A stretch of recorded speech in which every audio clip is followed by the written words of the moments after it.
Listening Part 3. Part 3.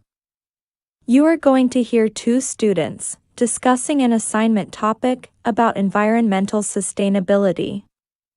First, you have some time to look at questions 21 to 27.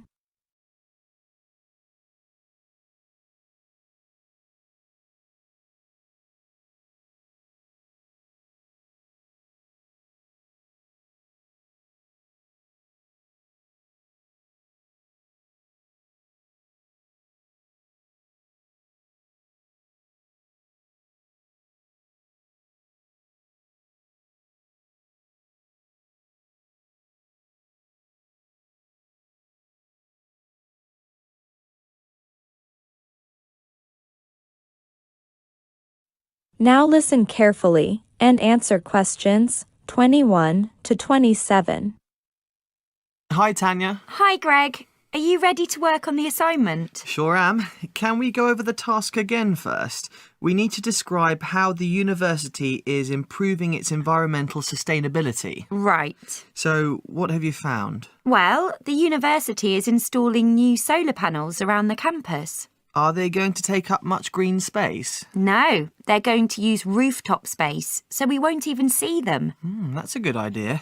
It must cost a lot. Yes, £7.75 million, apparently. That's the main drawback with solar. It's the large initial investment that's needed. Yes, but fortunately the government is contributing some of the funding. So, how does this programme make the university more environmentally friendly? Well, I guess because the electricity comes from the sun, not from coal-fired power stations. And I suppose the cost of power goes down too. Yes, the university can save some money that way.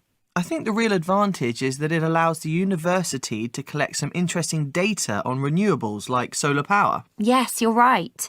So, what else have we got? Well, I found out about a new building that is being constructed on campus, the Global Change Institute. The one next to the library. It's going up quickly, isn't it? Yes, the foundations are in already. There's a picture of what it will eventually look like on the university website. It looks beautiful. And all the materials will be environmentally friendly, no rainforest timbers. Great! Yeah, I'm not sure how functional it will be though. What do you mean? Think about the people who use the building. The architects haven't considered them. The design incorporates a lot of natural light, which will save energy, but it will make the building very hot in summer. I don't know. I like it. I mean, for one thing, there'll be a collaborative learning centre, which will be great for students. And more importantly, the beauty of this building is that it's going to house an institute that researches environmental issues like climate change. And the design of the building reflects that. Yeah, I guess so. But look at where they're constructing it. There used to be a garden there. I know. We need to consider the amount of green space on campus. But I think this building is worth it. Fair enough.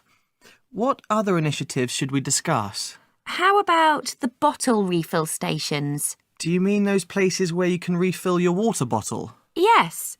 The university is installing them across the campus. So, how do they help the environment? I thought the university was trying to save water. Well, yes, but we all need to drink water.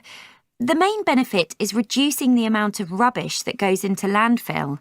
Apparently, empty plastic water bottles end up there in huge numbers. But what about recycling? Well, unfortunately, according to the statistics, only about 35% of them get recycled. OK, I can see the reasoning behind them, but have you actually used one of those stations? Yeah, I have.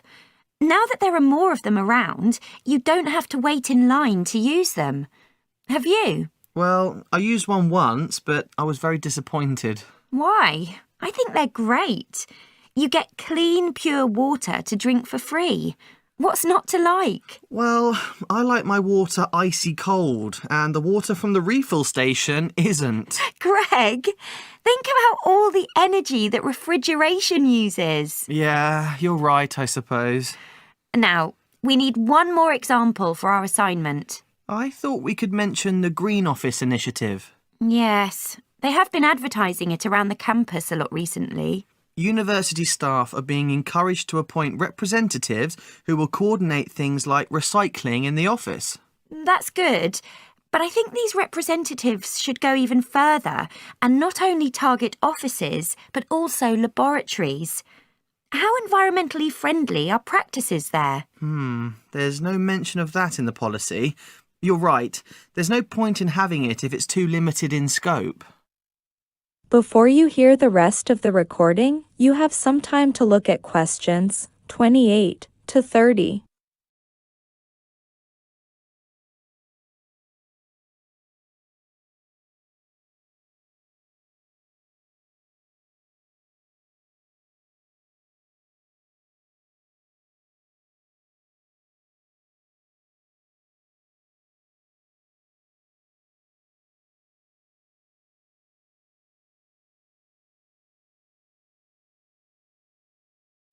Now listen carefully and answer questions 28 to 30. Now, we should include a summary of the progress of the sustainability programme, don't you think? Yes, let's go through it step by step. It all started with a decision by the university management to do something about sustainability. They needed some broad goals, so they formed a steering committee to come up with a plan. Now, I know one of the first obvious changes they made was to revise the design guidelines for any new buildings to be constructed on campus. That's right. The student body is expanding, so they couldn't afford to delay on that. What they needed next was someone who could take responsibility for implementing all these policy changes. So they appointed an energy manager for the first time. Not a professor, but an administrator. It wasn't just administrative reform, though, was it? I mean, the university also made changes in the areas of research and learning, too. Look at the institute that they formed. That's true. There was a worldwide search for scholars to work there. They're now doing research that will make a positive difference. That is the end of part 3. You now have some time to check your answers.